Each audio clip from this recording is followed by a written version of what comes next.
We truly live in the best timeline, don't we? So, Nintendo, as expected, released their quarterly financial results, this time covering the first half of the year 2025, which, if you don't know, the financial year for Nintendo goes from 1st of April of obviously 2024 until March 31st in 2025. So that is the financial year 2025 for Nintendo. And they just released those results, which are interesting. Obviously, if you look into it, there are some not great news. The Switch sales have been a little bit below expectations for Nintendo.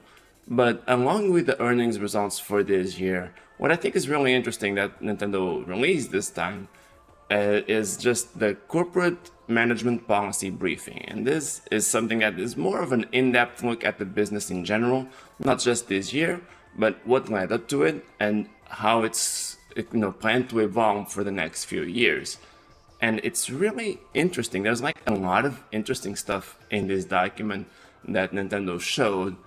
But what I really want to focus on is this emphasis on just how good of a platform the Nintendo Switch is for Nintendo fans and Nintendo.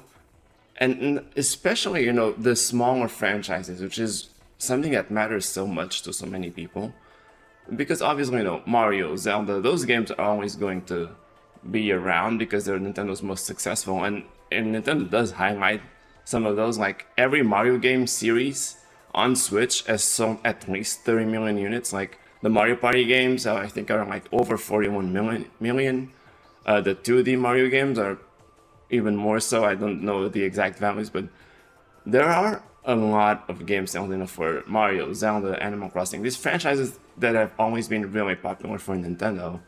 But what really makes the Switch special is how it has brought back franchises that fans are just afraid to lose. We've been afraid that these games would never get sequels for years because of how they have just severely underperformed on every past Nintendo console. And that's something Nintendo also highlighted during this briefing, and something that I want to go over because it really shows just how great of a platform the Switch has been. Obviously, we have some of the best games of all time with Zelda Tears of the Kingdom and Breath of the Wild that sold amazingly and are obviously fantastic games. Super Mario Odyssey is an amazing game as well. You can go over all of these games that are really good, that are really well known, but what's really special about the Switch is how many great games there are in underappreciated series from Nintendo and how well they have done now compared to their previous iterations. And this is something that Nintendo does go over in the briefing that I want to talk about a little bit. It starts with Pikmin. So the first one that they bring up is Pikmin. And so what Nintendo does here is they compare the sales of the series on Switch to the previous generation, which was the 3DS and the Wii U combined. So Pikmin, combining the 3DS and the Wii U sales, which includes Pikmin 3 on the Wii U and Hey Pikmin on the Nintendo 3DS, those games sold 1.78 million units. Meanwhile, on Switch, we have the entire series now, and they have sold 7.86 million units combined. Obviously that is a 5 times increase. That is incredible. That is such great news for the series because we've waited 10 years for Pikmin 3 to become a thing after Pikmin 2, and then we waited another 10 for Pikmin 4 to become a thing after Pikmin 3, even though it was announced like a year later. So when you look at these numbers, 7.86 million units is not a small number. Like this is huge sales for Nintendo now. So this gives Pikmin fans like peace of mind. Like they're going to continue this series now because it has sold so well for them. It's actually performing really well. So this is very important for Nintendo fans and Pikmin fans because now they know that this series is going to continue. But I did mention something in there very briefly, that every Pikmin series game, aside from Hey Pikmin, which is a 2D platformer that I don't think a lot of people care about in the first place, but Pikmin 1, 2, 3, and 4, and 4 being a new one on Switch, all of the Pikmin series games are on Switch. That is incredible, because, it's a series that, Nintendo seems to have been afraid to take a chance on, like for real. Like it is always something that they seem hesitant to do, and people, like I've said, they're afraid that the series wouldn't continue, And now the Switch has every single game.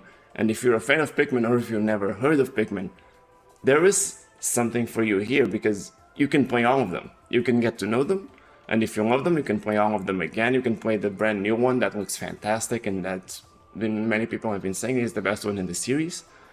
It has truly been like this resurgence for Pikmin that is so great to see. Even though it's not really a series that I'm personally invested in, it's just amazing to watch. Then we have Kirby, and this is the next one in the presentation, which I really wouldn't consider a niche franchise for Nintendo. It isn't their most popular, but it is present on every platform that they've done. And it sells decently well. But the comparison here is also interesting because across the 3DS and Wii U, Nintendo had sold 5.62 million units. That includes Kirby Triple Deluxe, Kirby Planet Robobot, and on the Wii U, Kirby and the Rainbow Curse, or Rainbow Paintbrush if you're in Europe. And that's 5.62 million units. On Switch, with games including Kirby Star Allies, Kirby in the Forgotten Land, and Kirby's Return to Dreamland Deluxe, sales are now at 15.08 million. That is nearly 3 times as many sales as we got on the previous 2 platforms, even though the hardware sales of the Switch aren't 3 times what the 3DS and Wii U sold combined.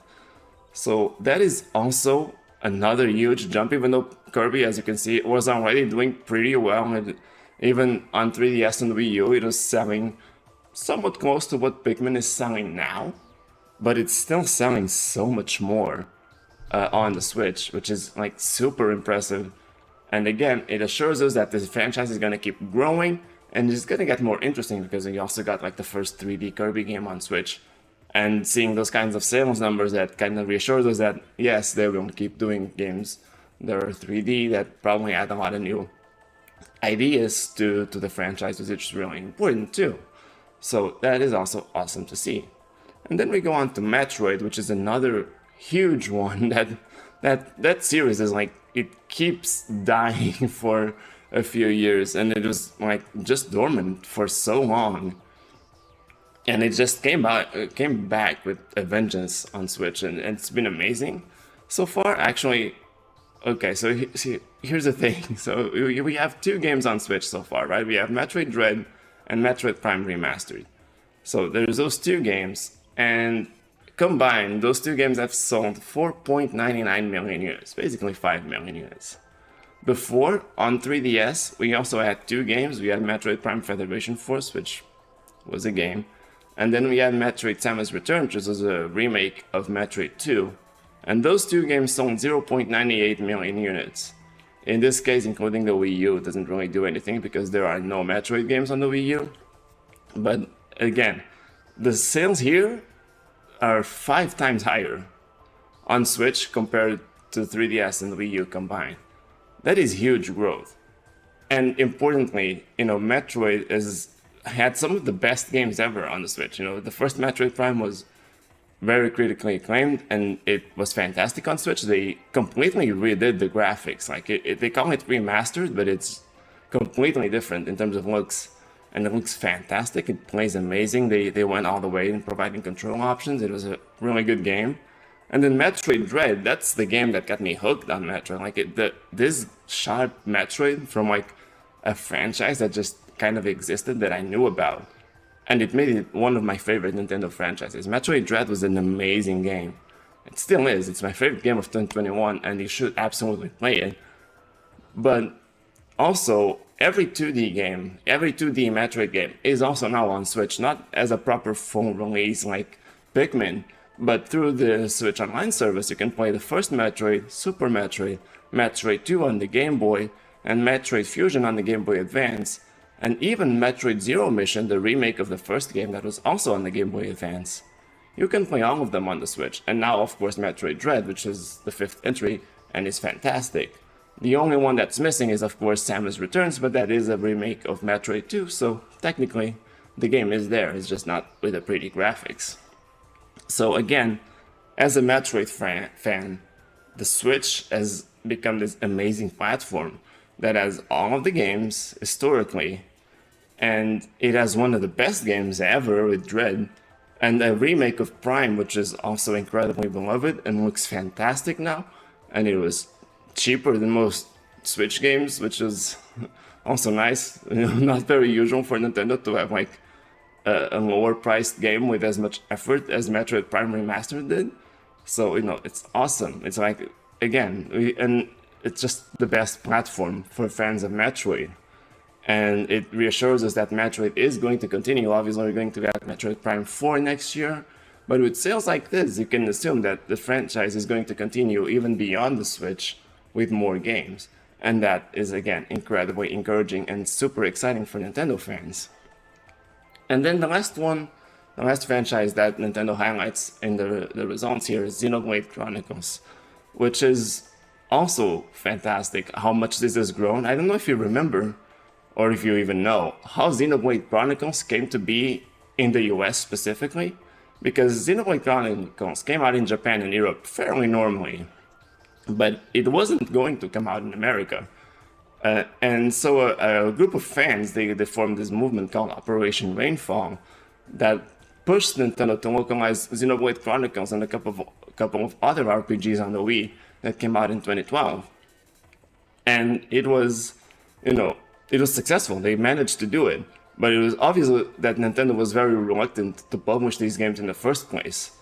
So it's crazy to think that in about 12 years, we've gone from having fans that were pushing, that had to create this huge movement to force Nintendo to release this game in America, to a series that has now sold 7.17 million units on Switch.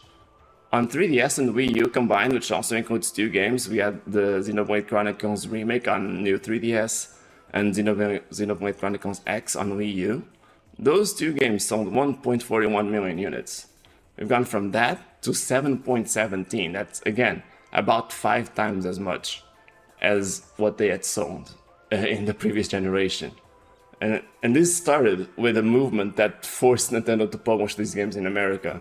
And, it was obviously not the most popular franchise at the time, but it has grown so much. And again, now for sure that it's going to keep going, because it has. Even when it wasn't selling that well, it kept going, and now it is absolutely going to keep existing. But let's go back to what I was saying before about Pikmin and Metroid. Every game in the series, in the Xenoblade series now, is coming to Nintendo, to Switch, or is already there. We started Xenoblade Chronicles 2 in 2017. We got the definitive edition of the first game in 2020. We got Xenoblade Chronicles 3 in 2022. And just last week, Nintendo announced Xenoblade Chronicles X Definitive Edition is also coming to Switch. So again, the entire Xenoblade series is now on Switch. All of the games are going to be on Switch by the end of the generation. For a series that had to get this push initially from fans to even exist outside of Japan and Europe, it's now like all of it is here. So many beloved games that you can just play on this one platform. You can go ahead and buy them all right now. Maybe not X yet because it's coming out in March, but still. All of this is just so impressive how much Nintendo has consolidated into the Switch. Like all these franchises that people used to be worried that they wouldn't survive, that they may never get new games, or that they own games that were very underappreciated, will never get to be played by people nowadays. Nintendo has brought all of it into the Switch. They've made the best platform for Nintendo fans, because you have obviously the big hitters, but all of these franchises that have smaller fan bases and more of a niche focus, they're all here. And then there's this. Emil the Smiling Man, Famicom Detective Club. So you might see this and think, what are you talking about? Famicom Detective Club just started on the Switch. But that's not true, and you probably know this. It depends on who you are watching this, but Famicom is the Japanese equivalent of what we got in the West as the Nintendo Entertainment System. And the Famicom Detective Club series, was a series of games with 2 games. that came out on the Famicom in the 80s, and it never got localized, not for Europe, not for the US. For 30 plus years, these two games never saw the light of day anywhere but in Japan. In Japan, they did get re-released even on the Game Boy Advance through the NES Classic series. They may have been on Virtual Console at some point in Japan, but never outside of it. And these games were just, no one thought they would ever come out. And then 2021 comes around, and Nintendo announces full remakes of Famicom Detective Club, like with this beautiful visual art style that's very anime-like, but looks great, very nicely animated. It looked fantastic, and for the first time ever, these games were localized for a Western release. They were eShop exclusive, which was a bit unfortunate, but they were available for the first time ever. Famicom Detective Club: The Missing Heir and Famicom Detective Club: The Girl Who Stands Behind. Both of these games released in 2021, and that could have been it. Like, we got these remakes, which were already like huge news for just the fact that after 30 plus years, these games came out of Japan and got a wide release and found an audience somewhat. That was amazing. But it gets better, because of course, this year we got Emil the Smiling Man, Famicom Detective Club. And this is my favorite game of the year, by the way, so far at least. I absolutely love this game. So these games are visual novels, and if you're like me, that probably turns you off right away. But this really intrigued me, and after I played the demo, I had to get it. And it is amazing. Like, I love this game. The story in this game is fantastic. But, you know, what I want to talk about here is that we never would have imagined something like this happening. I never would have imagined something like this happening. This franchise that's 30 plus years old, that never came out outside of Japan, gets remakes in 2021, and somehow these remakes spark enough interest that 3 years later we get a brand new game in the series, and it's amazing. Like, it's the most mature one in the series so far. The story is so great, and it actually got a physical release this time. Like, the first two didn't, but this one did. Like, this is an European copy. I didn't import this. It's awesome. Like, all these series, things that you would never even think would come out outside of Japan, they're here. And, you know, there's even more in smaller things. You know, Fire Emblem, the first one on NES, got localized for the first time with that weird special release they did in 2020. We've had Japanese exclusive games come out on Nintendo Switch Online with, like, the Mysterious I don't know how to pronounce it. The Mysterious Murasame Castle, I think is the name. And Mario Super Picross on the Super Nintendo. There's been a bunch of games that were Japan exclusive that are now available worldwide for the first time. The Switch has concentrated so much of Nintendo's history, and it's just getting started, because that's where this news that backwards compatibility comes in, because Nintendo recognizes like how important this history and all of these games are to their fans. And not only have they brought them back on Switch, they're going to keep being available on Switch 2. You can still buy them and play them when the Switch 2 comes out, potentially with even better quality. Who knows how backwards compatibility is going to be handled. But Nintendo knows that what they have here, what they've created, is this amazing platform to make all of their games available to everyone, to these modern audiences that never got to play these games before. And they can revive all of these series and find a new audience for them that just didn't exist back then. And that's really what makes the Switch the best platform ever for Nintendo fans and for Nintendo. All of these games that used to be a point of concern because we didn't know if they were ever going to get new entries, they've found an audience now. They've sold millions of units. And they're going to get sequels because they have to, because now Nintendo knows that they can sell these games. That people are willing to buy them. They just needed the right push at the right time. And Nintendo did it. They actually took advantage of the popularity of the Switch. They made all of these amazing games, things that people have been asking for so long. And it worked. So now that they can carry this forward, it's just gonna keep happening. The Switch 2 is probably gonna get more games in these series, and it's gonna be just so great to see. So that is really just all I wanted to talk about, is how great of a platform the Switch is for Nintendo fans and for Nintendo franchises. It has been such an amazing journey to witness this. Like every time I see, like every time I think about Emio, like the story behind how this game exists and released outside of Japan is just mind blowing, and I love it. So yeah, the Switch is a pretty awesome console. It may be selling below expectations now, but it is in its 8th year now, so that was bound to happen. I am so excited for what's coming next, and I just hope we get more games in all of these series that were underappreciated. Oh, and speaking of which, before I forget, obviously, Mario and Luigi, also a huge deal.